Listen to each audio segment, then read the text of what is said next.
Let's talk a little bit about self-discipline. I've had some great conversations about self-discipline, and believe me, one of the reasons why I love to talk about self-discipline so much is because I really don't have a whole lot of it in a lot of cases, right? It's one of the things that I constantly find myself struggling with, and I think that all of us do. And I think that, even though some people may be more disciplined in some areas than others, and vice versa, we all struggle with self-discipline because at the end of the day, self-discipline is both the willingness and the ability to deny short-term indulgences for long-term benefit, okay? It's the ability to think long-term and to deny yourself the small, little, insignificant pleasures or benefits right now for long-term, what you say you really want, okay? And I apologize, but as always, I get these ideas when I'm on the treadmill, right? So, okay. So, self-discipline is about doing what you know you should do in order to move you towards your goals rather than what feels good in the moment. And, I had a perfect example of this today. I was at my nephew's second birthday party. And I'm there with my brother-in-law and his whole family, and these are just great people. I mean, just fantastic people. And I love hanging around with them, and I always have a good time with them. And I told myself, I said, I'm going to go over there, and I'm going to eat with discipline. Eating with discipline, right? I'm going to go there to eat with discipline, and I'm not going to drink any beer, and then I'm going to come home, and I'm going to work out. Well, I went over there, and I did kind of eat with discipline. I avoided I avoided some of the stuff that is not good to eat, but I also grabbed a handful of potato chips at one point and snacked on this. They have these like Jelly Belly jelly beans, or I had a couple of those, and I drank 2 beers, right? So then I come home from this birthday party, and I'm thinking, I really need to work out, but I don't want to. I mean, I really don't want to. Like, some days I just kind of don't want to, but don't be like today, like I really didn't want to, right? I was like, I had that just like I had 2 beers 2 hours ago kind of feeling, like all I want to do is curl up on the couch, right? Watch some football, go to sleep, okay? But I forced myself to get on the treadmill because I have that silly tracker that I use every week that allows me to track my progress towards my goals. And if I don't get on the treadmill today, then I have to put an X next to exercise for today, and I didn't want to do that. So I forced myself to get on the treadmill, I forced myself to get a workout. What's interesting is that first mile sucked. It was not good, right?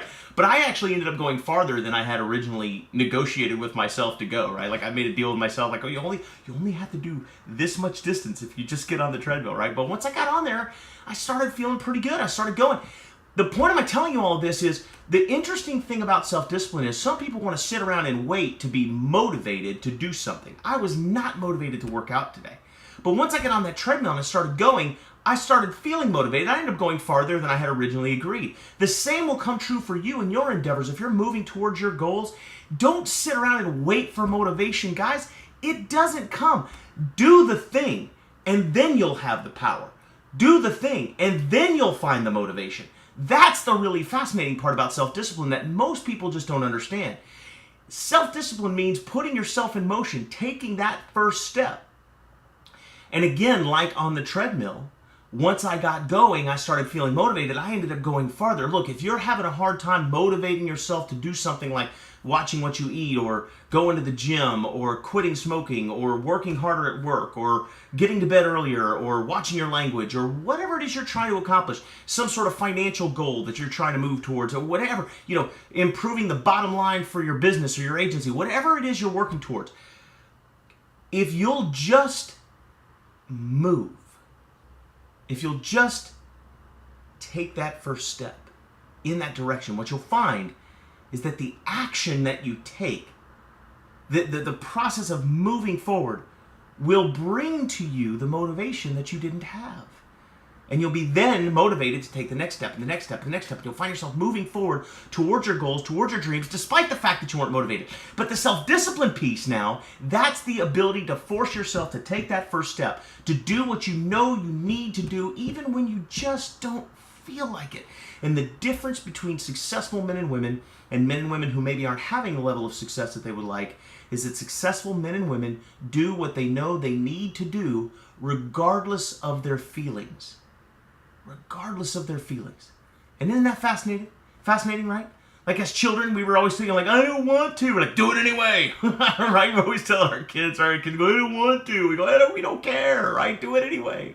Right? And sometimes when we have a boss, right? But we don't we tell our boss, we're like, boss, like, you need to come in on Saturday. Like, I don't want to come in on Saturday. But you don't say that because you know it doesn't matter what you want. You got to do what you got to do. When you're moving towards your goals, or especially if you own your own business, you own your own agency, you own your own operation, you're in network marketing, if you're the boss or you're the owner, if you're an entrepreneur, you've got to be your own boss. That means doing what you know you need to do regardless of how you feel. Treat yourself like an employee. When you say to yourself, self, I don't feel like it, you need to say to yourself, self, I don't care.